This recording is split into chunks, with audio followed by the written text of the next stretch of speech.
বাবা মায়ের ভালোবাসা এমনই হয়। আব্বা আম্মা আমার বাসায় আসছে আর দেখেন কত বড় একটা তরমুজ নিয়ে আসছে। কি বলবো, বাসাটা 4 তলা, তারপরে এগুলো টেনে হেসড়ে বাসায় নিয়ে আসছে। কি আর করার, বাবা মা যেহেতু আনছে এগুলো তো খেতেই হবে। আর আব্বা যখনই বাসায় আসবে বিশ্বাস করবেন না, পুরো বস্তা ভর্তি করে এটা সেটা নিয়ে আসবে। তার মধ্যেও বলবে কি কম হয়ে গেছে, আর একটু বেশি আনতে পারলে ভালো হতো। তো আমি সব কিছু বের করে ফেলছি। এখন হচ্ছে রান্নাবান্না শুরু করে দিতে হবে। রমজান মাসে কিন্তু সবারই কাজটা একটু বেশিই থাকে, তাই না পুরা? আর খাবার দাবার ওরকম খাওয়া হয় না, কিন্তু ইফতার টাইমে যে আয়োজনগুলো করতে হয় এগুলো করতেই সময় চলে যায়। আর বুড়াত্রের জন্য কিন্তু বেশি কিছু রান্না করতেই হয় না। তো এখানে হচ্ছে আমি গরুর মাংস নিয়ে নিয়েছি, আর মাংসের মধ্যে আমি সমস্ত মশলা দিয়ে দিব। দিয়ে আমি মাংসটাকে ভালো করে মাখিয়ে রেখে দেব। আজকে হচ্ছে বিরিয়ানি রান্না করব। আমি হচ্ছে আমার ভাবিদের মানে পাশে যে ভাবিরা থাকে, প্রতিবেশী ভাবিরা, তাদেরকে কিছু ইফতার দেবো আর কি। আমি আমার সামর্থ্য অনুযায়ী যেরকম পারি ওরকমই সবসময় দেওয়ার চেষ্টা করি আর কি।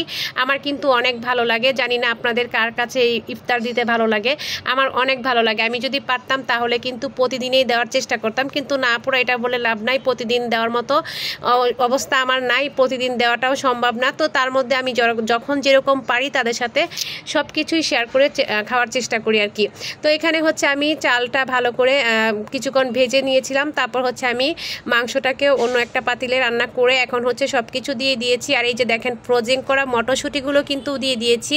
মটরশুঁটি ফ্রোজেন করে রাখলে কিন্তু একটা কাজ করা যায়, বিরিয়ানির মধ্যে দিয়ে দেওয়া যায়। তো আলহামদুলিল্লাহ বিরিয়ানিটা হয়ে গেছে আর একদমই পারফেক্ট হয়েছে। এখানে আমি 1.5 কেজি চাল নিয়েছিলাম আর 1.5 কেজির মতো মাংস নিয়েছিলাম।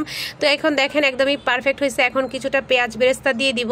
পেঁয়াজ বেরেস্তাটাও আগে করে ফেলছিলাম, ওইটা স্কিপ হয়ে গেছে, আপনাদের সাথে শেয়ার করতে পারিনি।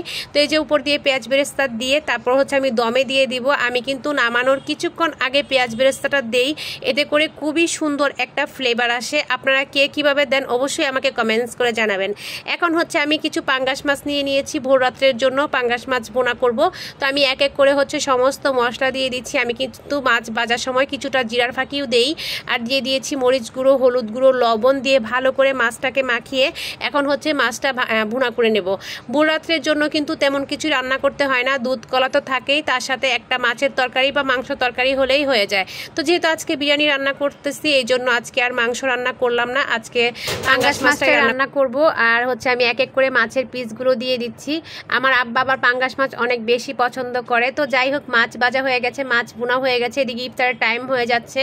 তো এই তো আম্মা এক এক করে প্লেটের মধ্যে সব কিছু বেড়ে নিচ্ছিল। তো আমি হচ্ছে ফলগুলো দিয়ে দিচ্ছিলাম, এক এক করে হচ্ছে সবার বাসায় এখন পাঠিয়ে দিব।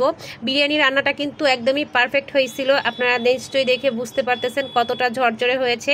তো যাই হোক, আজকের ভিডিওটা কেমন হয়েছে অবশ্যই কমেন্টস করে জানাবেন। এই ধরনের ভিডিওগুলো ভালো লাগলে পেজটা ফলো দিয়ে আমার পাশেই থাকবেন। আজকের মতো এই পর্যন্ত, টাটা, আল্লাহ হাফেজ।